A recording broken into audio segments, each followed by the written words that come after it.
여러분, 드디어 이제 6월 첫 주를 맞이해서 우리가 무더위와의 전쟁을 치료해야 할 정도로 덥습니다. 그래서 우리가 예배 시간 되면 사실 말씀 듣는 것보다는 자꾸 하나님께 기도하기를 원하는 그런 마음이 더 앞서죠. 그것도 좀 눈을 좀 크게 뜨고, 자, 우리 한번 기지개 한번 펴실까요? 기지개 한번 쫙 펴시고, 아이고 졸음아 물러가라. 성도가 하나님께 바라는 한 가지 일, 오늘 우리가 바라는 한 가지 일은 뭘까요? 졸음이 물러가는 일일까요? 성도가 하나님께 바라는 한 가지 일, 이 제목으로 말씀을 전하려고 합니다. 시편 27편은 다윗이 그의 원수들, 대적자들, 악인들, 그리고 그 당시의 환경, 상황, 참혹한 전쟁의 위협 속에서도 다윗 자신을 구원하시는 하나님 때문에 두려워하지 않을 거다, 나는 두려워하지 않을 거다, 이렇게 고백하는 확신 그리고 신뢰하는 시, 고백입니다. 다윗은 여호와 하나님을 빛과 구원이요 안전한 요새라고 고백하지요. 그러면서 하나님의 선하심을 믿기에 자신은 환난을 받을 때에 은혜를 베푸시고 자신을 외면하지 마시며 하나님의 얼굴을 숨기지 마실 것을 간절하게 기도하고 있습니다. 그렇습니다. 시인은, 다윗은 하나님의 도우심을 확신하면서 우리에게 선한 것으로 넉넉히 갚아주시는 하나님께, 그분께만 자신의, 다윗 자신의, 그리고 오늘 우리의 인생 전체를 맡길 것을 강조하고 있습니다. 시편 27편에서 다윗이 강조하는 신앙 고백의 핵심은 바로 이겁니다. 여호와 하나님은 오늘 우리를 도우신다. 우리를 도우신다. 그리고 내일 미래를 위한 소망을 우리에게 주시는 분이시다. 그러므로 그분을 신뢰하는, 흔들리지 않는 믿음, 확신은 우리에게 있는 두려움, 외로움이라는 질병의 해독제다. 바로 이것이죠. 이와 관련해서 다윗은 14절에서 뭐라고 심주어 강조하고 있습니까? 14절, 너는 여호와를 기다릴지어다. 여호와 하나님을 바라라, 그분을 기다리라, 그렇게 강조하면서 또 재차 강조하죠. 너는 여호와를 기다릴지어다. 강하고 담대하며 여호와를 기다릴지어다. 아멘. 다윗은 이 시에서 하나님의 집이면서 하나님의 임재하심의 상징인 성전 건축하기를 그렇게도 소원했습니다. 그렇게도 간절하게 바라고 사모했죠. 바로 그 마음을 표현하고 있습니다. 그래서 그는 내가 주님의 얼굴을 찾겠다, 내가 하나님의 얼굴을 찾겠다, 이렇게 기도하면서 고백하고 있죠. 7절과 8절입니다. 여호와여, 내가 소리내어 부르짖을 때에 들으시고 또한 나를 긍휼히 여기사 응답하소서. 너희는 내 얼굴을 찾으라 하실 때에 내가 마음으로 주께 말하되 여호와여, 내가 주의 얼굴을 찾으리다 하였나이다. 아멘.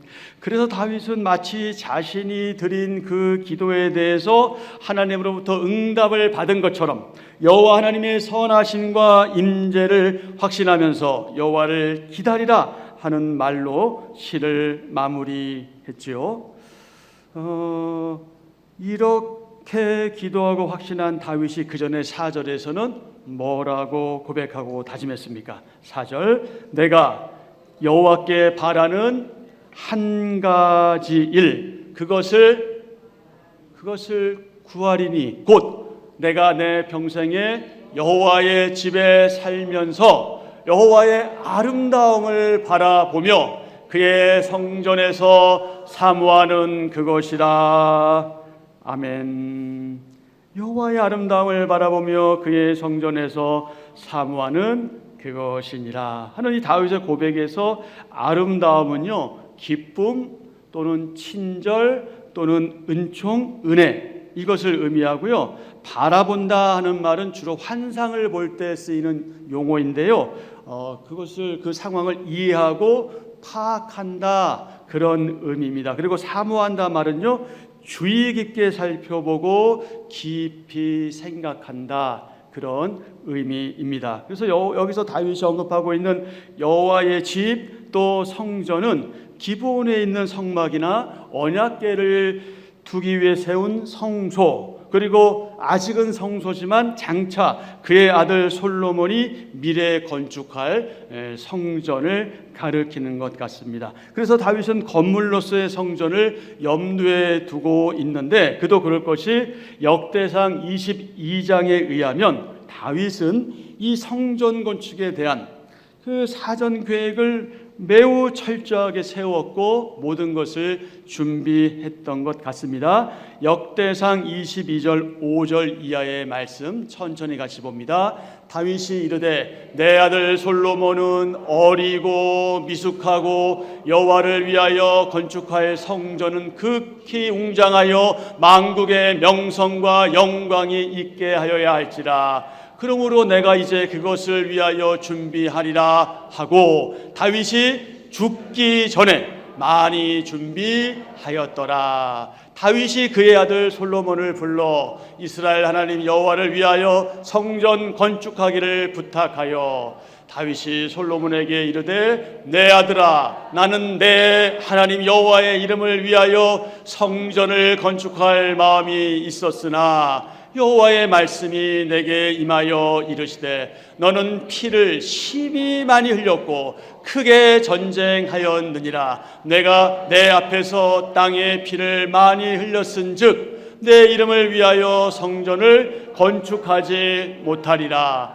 그가 내 이름을 위하여 성전을 건축할지라. 그는 내 아들이 되고 나는 그의 아버지가 되어 그 나라 왕위를 이스라엘 위에 굳게 세워 영원까지 이르게 하리라 하셨나니 이제 내 아들아, 여호와께서 너와 함께 계시기를 원하며 내가 형통하여 여호와께서 내게 대하여 말씀하신 대로 내 하나님 여호와의 성전을 건축하며 여호와께서 내게 지혜와 총명을 주사 내게 이스라엘을 다스리게 하시고 내 하나님 여호와의 율법을 지키게 하시기를 더욱 원하노라. 내가 환난 중에 여호와의 성전을 위하여 금 10만 달란트와 은 100만 달란트와 놋과 철을 그 무게를 달 수 없을 만큼 심히 많이 준비하였고 또 제목과 돌을 준비하였으나 너는 더 할 것이며 또 장인이 내게 많이 있나니 곧 석수와 목수와 온갖 일에 익숙한 모든 사람이니라. 금과 은과 놋과 철이 무수하니 너는 일어나 일하라. 여호와께서 너와 함께 계실지로다 하니라. 이제 너희는 마음과 뜻을 바쳐서 너희 하나님 여호와를 구하라. 그리고 일어나서 여호와 하나님의 성전을 건축하고 여호와의 언약궤와 하나님 성전의 기물을 가져다가 여호와의 이름을 위하여 건축한 성전에 드리게 하라 하였더라. 아멘. 그러게 다윗은 주님이신 여호와 하나님의 임재를 강조하기 위해서 아직 건축되지 않은 이 성전 이란을 표현을 한 것 같습니다. 그렇습니다. 다윗의 가장 큰 열망은 날마다 하나님의 임재하심 가운데 생활하는 것, 바로 그것이었다. 자신과 함께 하시는 하나님과 함께 동행하는 것, 바로 그것이었습니다. 마치 에녹이 그랬던 것처럼, 하나님과 동행했던 것처럼, 그때 에녹이 하나님과 동행했다는 것은 하나님과 함께 걸었다 하는 의미입니다. 4절에서 다윗이 고백한 이 한 가지 일, 그것은 다윗의 일생에 있어서 어쩌면 가장 중요한 일이었습니다. 여러분, 그것이 무엇입니까? 그건 하나님의 임재를 누리며 하나님의 임재 가운데 그분과 동행하며 그분의 뜻대로 사는 것, 바로 그것이 다윗이 원하는 한 가지의 일이었습니다. 이와 관련해서 다윗은 이렇게 질문했던 적도 있습니다. 뭐라고 질문합니까? 시편 15편 1절입니다. 여호와여, 주의 장막에 머무를 자 누구오며 주의 성산에 사는 자 누구 오니까. 아멘. 이제 어떤 자가 주의 장막에 머물고 주의 거룩한 산에 살겠냐? 누가 그렇게 할 수 있냐?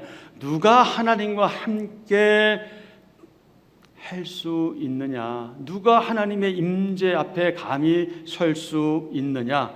이제 이런 질문이기도 하죠. 그러면서 그는 이렇게 고백하기도 했습니다. 여러분 잘 아시는 시편 23편 6절. 1절은 여호와는 나의 목자시 이렇게 시작하죠. 그다음 6절에서 이렇게 고백합니다. 내 평생의 선하심과 인자하심이 반드시 나를 따르리니 내가 여호와의 집에 영원히 살리로다. 아멘. 26편 8절 여호와여, 내가 주께서 계신 집과 주의 영광이 머무는 곳을 사랑하오니. 시편 65편 4절 주께서 택하시고 가까이 오게 하사 주의 뜰에 살게 하신 사람은 복이 있나이다. 우리가 주의 집 곧 주의 성전의 아름다움으로 만족하리다. 아멘. 다윗의 이런 기도와 유사한 비슷한 내용이 있습니다. 고라 자손의 고백이 그건데요. 시편 84편 4절과 10절입니다. 주의 집에 사는 자들은 복이 있나니 그들이 항상 주를 찬송하리다. 아멘. 10절 주의 궁정에서의 한 날이 다른 곳에서의 첫날보다 나은즉 악인의 장막에 사는 것보다 내 하나님의 성전 문지기로 있는 것이 좋사오니. 아멘. 사랑하는 지체 여러분, 여러분은 무엇을 가장 열망하고 무엇에 우선순위를 두고 생활하십니까? 저는 여러분이 다윗처럼 하나님 앞에서 이 두렵고 떨리는 마음으로 그런 마음과 그런 바른 자세로 하나님 임재 앞에 머물기를 소원하고 기대하고 바랄 것이다, 이렇게 생각하는데 맞지요? 맞습니까? 네, 아멘 안 하시더라도 맞다고 저는 생각하고 그렇게 믿습니다. 시편 27편의 지은이는 당연히 다윗입니다. 바울의 증언에 의하면 다윗은 어떤 사람입니까? 다윗은 하나님으로부터 이런 칭찬을 받은 사람이죠. 다윗, 너는 어떤 사람이다?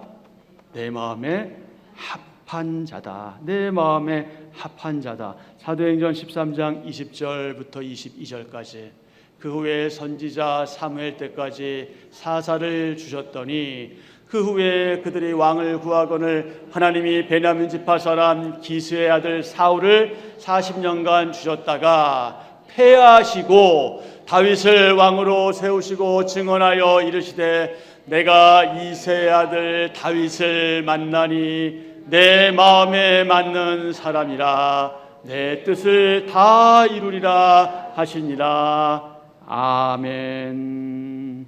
사무엘상 13장 14절. 바로 바울은 이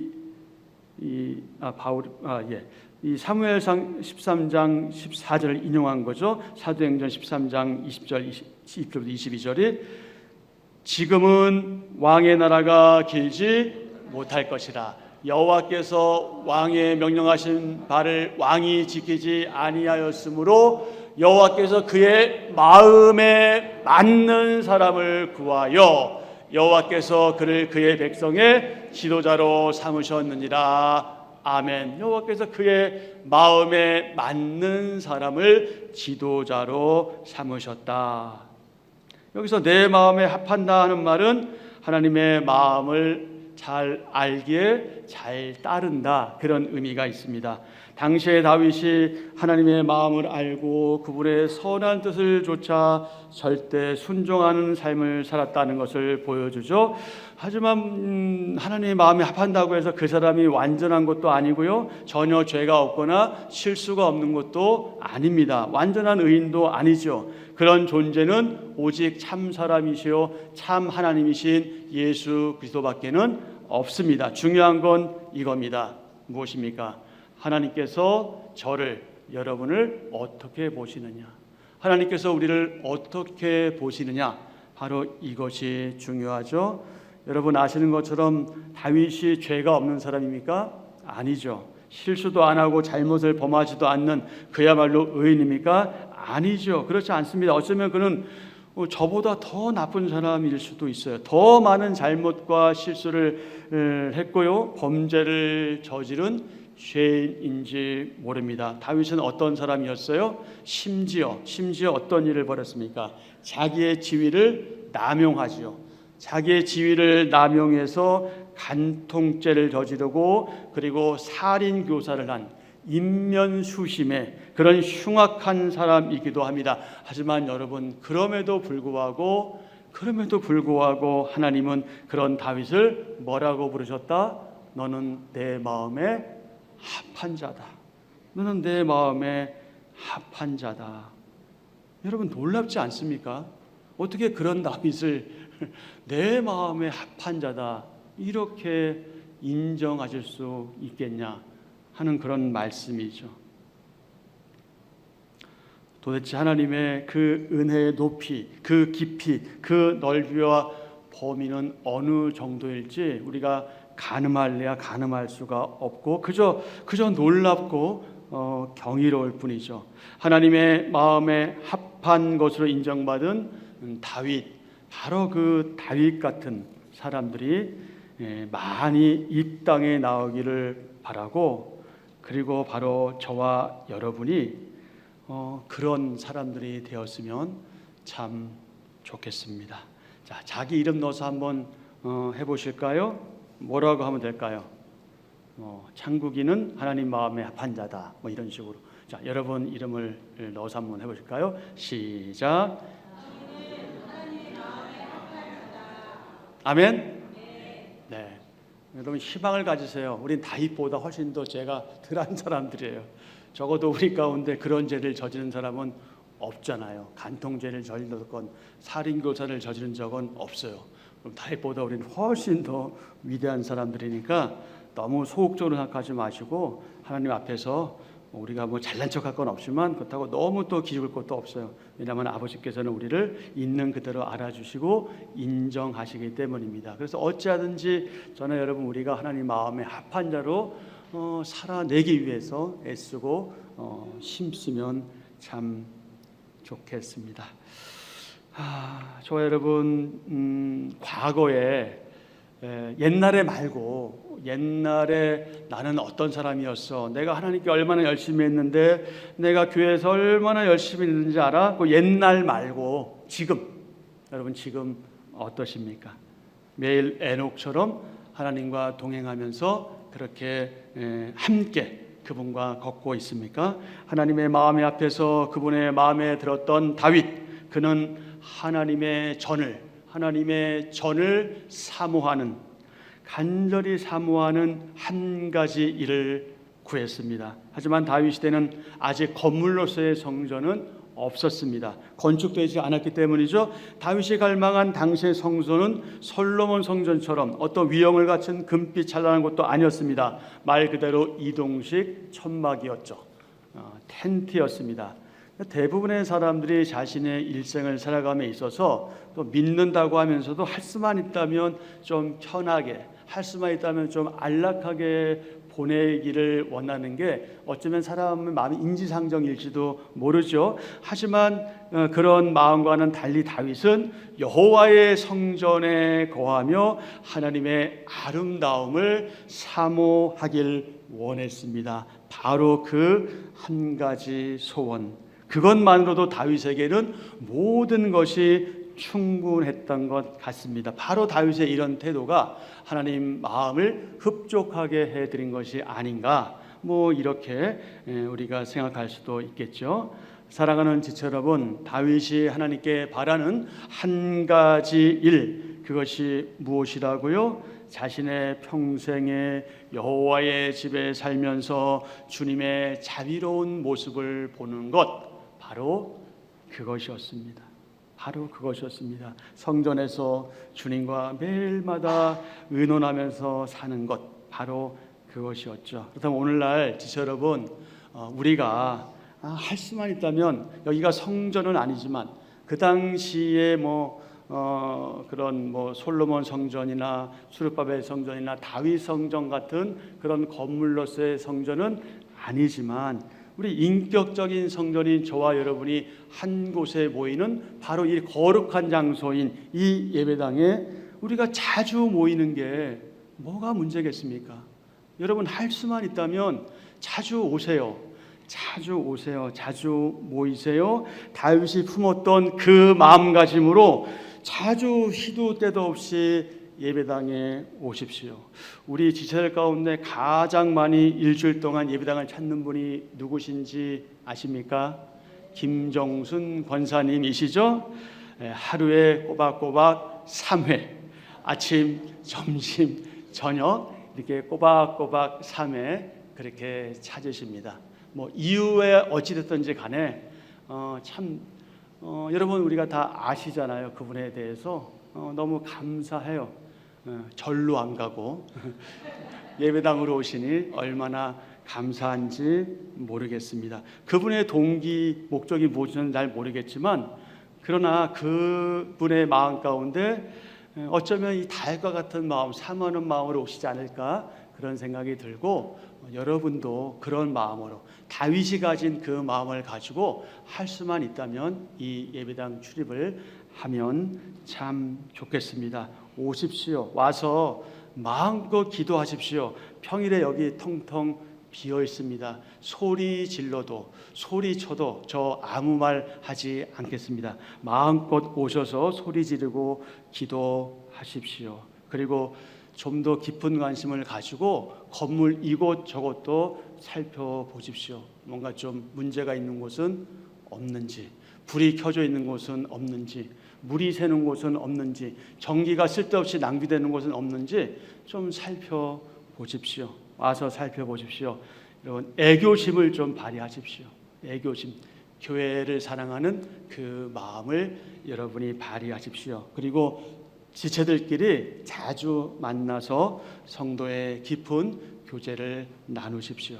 사랑하는 지체 여러분, 다윗의 소원은요, 평생에 여호와의 집에 거하면서 살면서 주님의 자비로운 모습을 보고 그분의 사랑스러운 모습을 보고 성전에서 주님과 함께 대화하고 교제하고 의논하는 것이었습니다. 그렇다면 여러분에게는 어떤 소원이 있습니까? 여러분이 하나님 앞에서 바라는, 기대하는 한 가지 일이 있다면 그것이 무엇입니까? 저는 여러분이 다윗이 가졌던 그런 마음을 가졌으면 좋겠다, 그런 바람과 그런 기대가 있습니다. 오늘 말씀은 여기서 마치겠습니다.